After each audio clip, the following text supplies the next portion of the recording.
자, 평창올림픽 이야기 좀 할게요. 일단은 할 말이 참 많아요. 이제 평창올림픽이 이제 시작되는 날 방송 나가는 방송이기 때문에 일단 국회에서 이념 대립을 자제하자 하면서 평창 결의안이 채택됐거든요. 여기 정세균 의장이 제안을 했고 황영철 자유한국당 의원이 제안 설명을 한 이 결의안이 165명 중에서 160명 찬성으로 채택이 됐는데 사실상 이거랑 별개로 지금 국회에는요 권성동 의원 강원랜드 취업비리 문제 같은 걸로 여전히 시끄럽습니다. 이 사람들은 그런 것 같아요. 올림픽은 올림픽인데 올림픽이니까 검찰 수사든 뭐든 다 자제하자 요 분위기예요. 미친 새끼. 권선동은요, 이 빗나가는데 검찰한테 직접 압력을 넣은 새끼예요. 청탁한 겁니다, 청탁. 이거는 중재예요. 어떻게 입법부에 입법권을 가진 자, 독립적인 입법권을 가진 자가 사법부에 전화해서 압력을 넣습니까? 이거 말도 안 되는 겁니다. 이거는요, 직결이 직결. 이거 보통 일 아닙니다. 이 청탁 비리는요, 그냥 비리에 지나치지 않는데 이 청탁 비리를 덮고자 본인의 수사 기록을 삭제하라고 지시한 국회의원이 어디 있습니까? 대한민국 해방일에. 그러니까 직권남용을 들어갈 수 확률이 예, 높죠. 예. 예. 그래서 평창 결의안 채택에 유일하게 반대한 사람이 바로 대한애국당의 조원진이에요. 이 조원진이 저번에 현송월 단장 왔을 때는 서울역에서 인공이 불태웠고요. 네. 이번에 그 묵호항에 만경공호가 들어왔는데 거기 가서도 인공기를 불태우는 그러니까 만행을 저질렀습니다. 반대하고 달려가서 이 만행을 저질렀습니다. 치밀어 오르는 분노를 삭힐 수가 없는 게 그 영상 보시면요. 만경공호가 들어와요. 빤히 북한의 선수단이나 뭐 이런 사람들이 들어오는 상황이잖아요. 그 항구에서 경찰이 지키고 있고 온갖 난리가 나요. 그러면서 인공기도 불태워요. 어쩌라는 거지? 그런 선수단이 무슨 죄가 있나요? 저도 지금 한심한데요. 이게 지금 굉장히 저는 슬픈 현실이라고 생각합니다. 그러니까 입법권을 갖고 있는 자가 국민의 세비를 수십억씩 받은 자가 헌법에 보장된 입법권의 임무, 나라의 평화와 통일의 기본 의무거든요. 입법권자들이. 그걸 위해서 좋은 법률들을 제정하고 또는 한반도의 평화와 더 나아가 우리의 역사적 사명을 해결하기 위한 입법적 노력을 해야 될 그 당사자가 그죠? 엄중하게 보장된 거잖아요. 입법권이.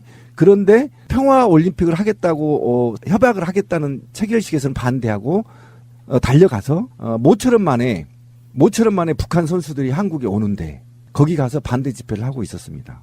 이거는요. 그냥 용서할 수 없는 겁니다. 만약 이게 탄핵 제도가 있었더라면 국회의원 탄핵 제도가 있으면 바로 발의돼서 탄핵해야 될 사람이고 이거는 자기의 임무를 반기하는 거거든요. 굉장히 쓰레기 같은 생각이고요. 이런 자들은 다시는 국회에 들어올 수 없도록 막아야 되는 것도 우리의 숙제 중에 하나입니다. 우리나라의 엄연히 대한민국 국기에 관한 규정이라고 해서 대통령령으로 나와 있고요.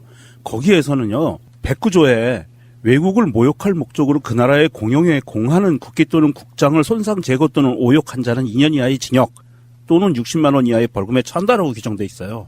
경찰은 북한의 인공기를 불태워서 북한 선수들과 북한의 그 관계자들을 자극하려는 이런 고의적인 의도를 갖고 있는 모욕하는 행위는 그 자리에서 바로 체포를 해야 된다고 봅니다. 그러니까 평창올림픽 지원법도 마찬가지예요. 네. 다 위반이거든요. 그러면 경찰이 바로 체포를 해야 돼요.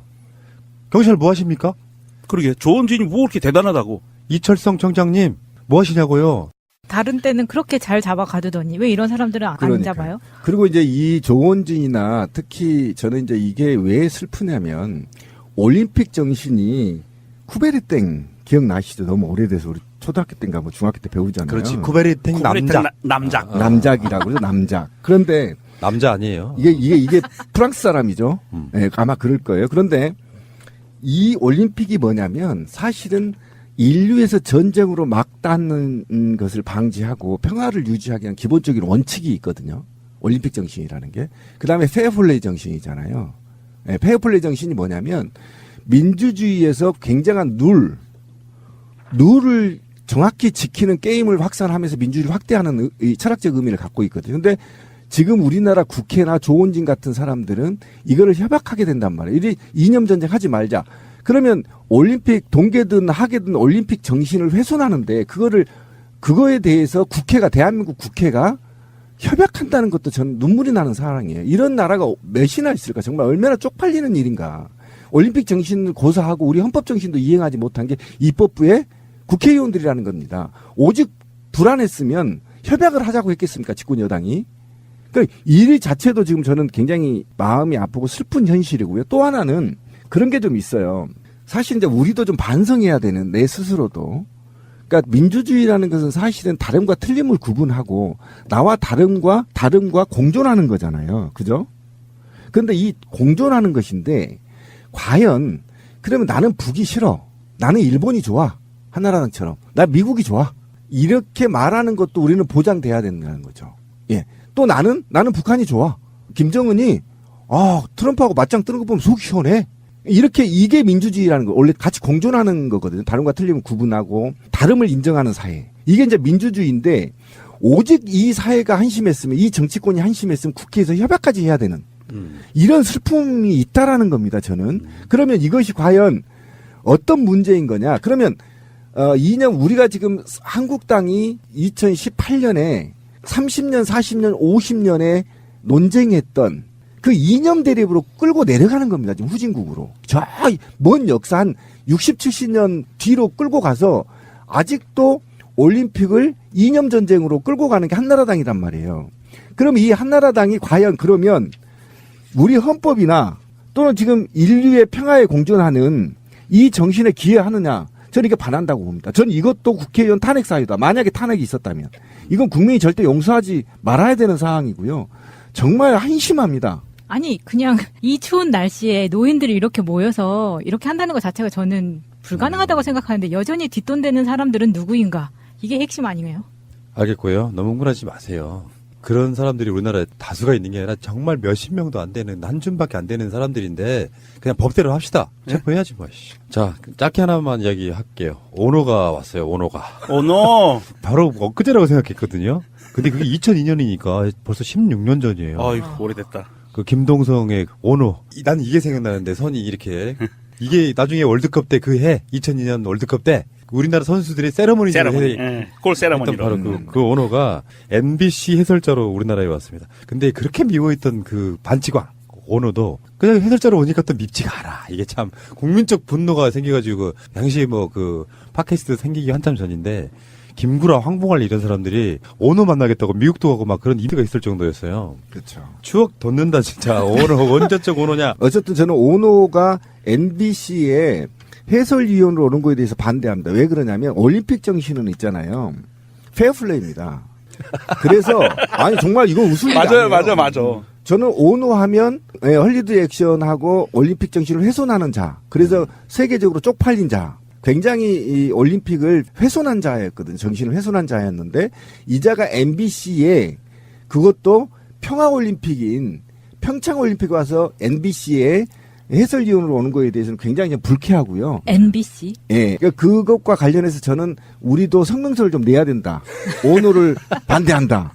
솔직히. 오노. 왜 그러냐면 예. 정말 페어플레이 해서 이렇게 유명한 사람들도 많은데 굳이 이렇게 허리드 액션이나 반칙을 써서 사회적 물의를 일으킨 인류적 물의죠. 인류적 물의를 일으킨 자를 꼭 해설위원으로 초대해야 되냐. 이건 평창 동계올림픽을 좀 정신을 폄훼하려는 게 아니냐라는 기분 나쁜 의견도 있습니다. 예. 어쨌건 오노의 그 추억 돋는 이야기였고요. 오노가 나쁜데 이명박만 하겠어요? 그렇죠. 에이, 가장 걱정스러운 건 우리가 진짜 미래를 이야기하는 팟캐스트 입장에서는 평창 올림픽 이후에요. 한미 군사훈련이 있고 북한의 핵실험이 있고 이 가운데 평창 올림픽을 한국과 북한과 미국은 어떻게 이용할 것이냐에 대한 일종의 희망이 하나 딱 걸린 거예요. 문재인 대통령이 북한의 공식적 국가 수반인 김영남과 그 옆에 김영남을 보좌하는 형태로 수행하는 형태로 내려오는 김여정, 김정은의 유일한 혈육입니다. 그리고 실제로 김정은과는 이런 거 있잖아. 위원장님 이런 관계가 아니고 오라버니 뭐 이런 관계예요. 영상을 이렇게 자세히 보면은 정말 허물없이 이야기하는. 그래서 김정은 옆에서 사실상 무서워하지 않고 직언할 수 있는 유일한 사람이 일단 내려온 거예요. 북한의 왕조 국가라고 우리가 봤을 때 북한 왕조의 사실상 유일한 첫 당사자가 내려온 그런 상황이거든요.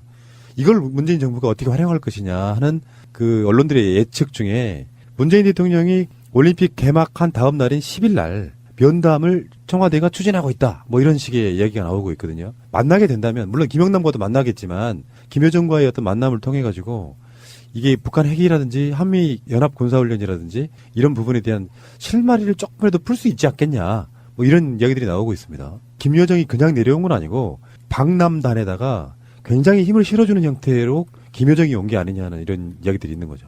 청와대에서 공식적으로 10날 점심 때 오찬을 김여정 노동당 선동부 제1부부장도 이 자리에 배석한 오찬을 같이 하기로 공식적으로 발표가 났고요. 점심 먹는 겁니다. 그랬고 여기에서 제가 보기에는 김여정이 정말로 푸른나무님 얘기처럼 김정은의 복심을 갖고 내려왔을 것이라고 좀 추측이 돼요.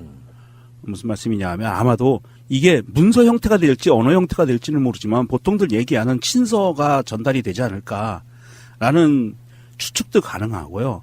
김영남이 움직였다는 것은 또한 이 김대중 대통령이 방북에 있었을 당시에 그 당시에도 김영남을 만났었거든요. 그래서 김영남을 만났다는 것은 그 다음에 정상회담으로 가는 수순 중에 하나일 확률도 굉장히 높아요. 그렇다고 봤을 때 저는 종합적으로 봤을 때 청와대에 가서 이 김영남이 공식 라인이고 그 다음에 김여정이 비공식 라인으로 해서 김정은의 어떤 의도를 문재인 대통령에게 충분히 전달을 하고 그리고 올림픽이 끝나고 난 이후에 충분한 좀 시간 여유를 갖고 오해의 소지를 피하고 아무래도 지방선거가 있기 때문에 굉장히 정치 공세에 시달릴 거예요, 잘못하면. 그래서 오해의 소지를 피할 수 있는 한도 내에서 정상 간의 만남을 추진할 그 동력으로 삼지 않을까 저는 그렇게 좀 판단을 하고 있습니다. 김여정이 백두혈통이란 말이에요. 6.25 이후에 백두혈통이 남한에 온 건 처음이죠. 네. 그런데 이제 이 메시지 자체로만도 평창올림픽에 대한 평화올림픽이잖아요, 평창이. 그러니까 평화올림픽에 대해 무게를 확 실어주고 있다라는 게 지금 긍정적인 메시지라는 겁니다. 그리고 백두혈통이 방남을 하는데 몇십 년 만에 이제 처음 오게 되는데 분명히 저는 김정은 위원장의 메시지가 갖고 있을 거다. 그 메시지를 어쨌든 저는 분명히 가지고 올 거고요. 아마 남한의 선물이 될 가능성이 저는 굉장히 높다. 네, 선물이 분명히 담겨져 있을 거다. 이걸 한번 봅시다. 조금 더 깊게 들어가 봐야 돼. 북한과 미국이 원하는 거. 그러니까 북한은 내 생각이에요. 순전히 내 생각. 더 이상 핵실험 안 할 수도 있다고 생각해요. 북한의 전제 조건은 우리는 핵 안성했다이기 때문에 북한의 핵실험은 없다. 저는 일단 그렇게 봐요. 근데 문제는 북한은 핵이라는 것을 개발한 이후에 개발했다는 것을 전제로 하는 지금 외교 전략인 거예요. 네. 근데 미국은 반대죠. 너희들의 핵을 인정할 수 없어. 나쁜 짓을 했기 때문에 벌 받아야 돼. 그 입장인 거란 말이에요. 그러니까 가운데 있는 대한민국의 문재인 대통령이 힘들어지는 거죠. 서로 간에 위치가 다른 거예요. 우리 핵 개발했으니까 이제부터는 우린 평화로 갈 거야. 그게 북한의 입장이고 미국 입장에서는 나쁜 짓 했으니 당장 올림픽 왔다 그래서 니들 용서하긴 좀 힘들어. 요 분위기로 가는데 그걸 옆에서 살살 더 꼰지르는 게 아베인 거고요. 그렇죠.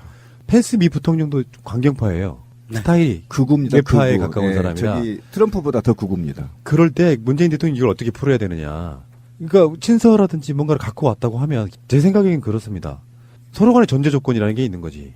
한미 연합 군사훈련을 안 할 것이라는 보장만 있으면 앞으로는 우리 핵 실험 이런 거 안 할 거야. 이렇게 갈 거란 말이에요.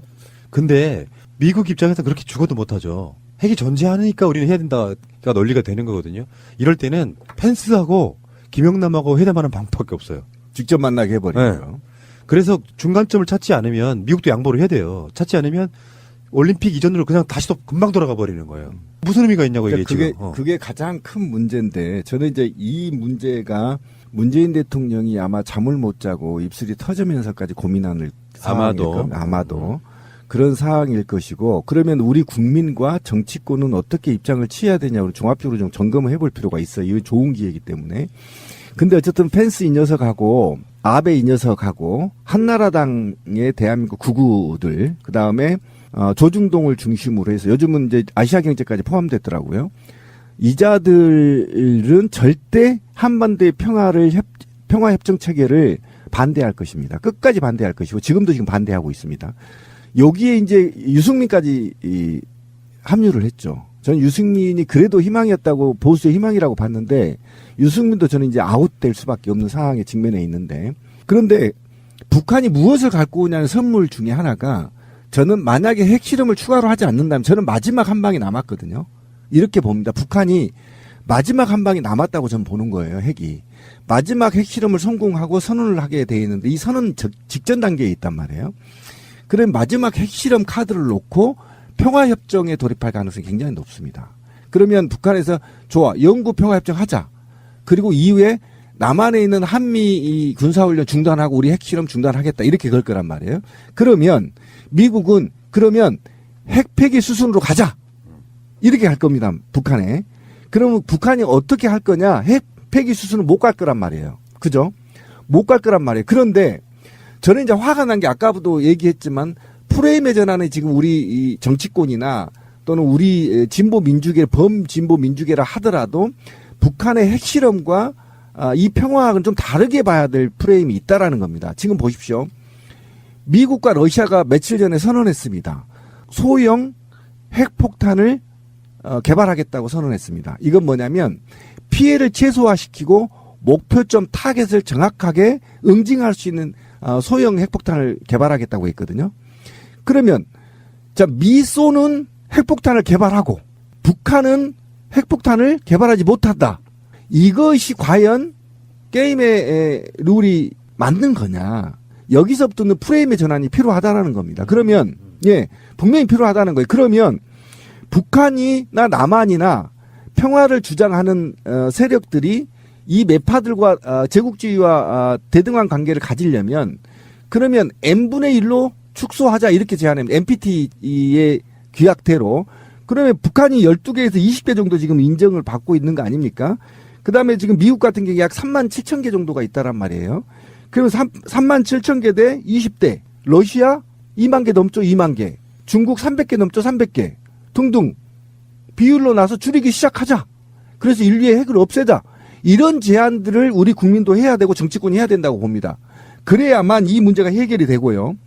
그 다음에 이게 이제 평화는 반드시 북한과 영구 평화협정을 할 경우에는 한반도 내에 군사훈련 할 필요가 없습니다. 왜 그러냐면 제가 봅시다. 지금 러시아 대통령하고 미국 대통령하고 그렇고 이메일 주고받은 사이 아닙니까? 예, 이렇게 주고받은 사이고 중국도 이제 경제로 국가를 반석에 올리겠다고 선언했고 그러면 한반도에 군사적 긴장을 강화할 이유가 없죠. 어떤 놈만 빼고 아베 이 녀석만 빼면 한반도에 그 어떠한 긴장감을 조성할 필요가 없습니다. 북한이 지금 군사비를 80% 줄이겠다는 거 아닙니까? 나머지 줄인 금액으로 지금 경제 발전에 이바지하겠다는 거 아닙니까? 그러면 평화협정 해주자는 겁니다. 이거에 대해서 국제사회에 반드시 호소하고 그리고 핵실험을 동결하겠다. 여기까지 가고 핵실험 이제 핵폐기 수순은 비율대로 가자. 저는 이런 제안들을 범국민적 또는 남북한 쪽으로 민족적 차원에서 해야 된다. 저는 이렇게 봅니다. 좋으신 말씀이고요. 어쨌건 답은 없는데 접점은 찾아지겠죠. 사실 지금 상태에서 암울해요. 올림픽 이후가. 거기에 대한 일종의 복선이 김여정이 아닌가라고 우리는 희망 섞어서 예상해보는 거다. 이렇게 말씀드리고 싶어요. 알겠습니다.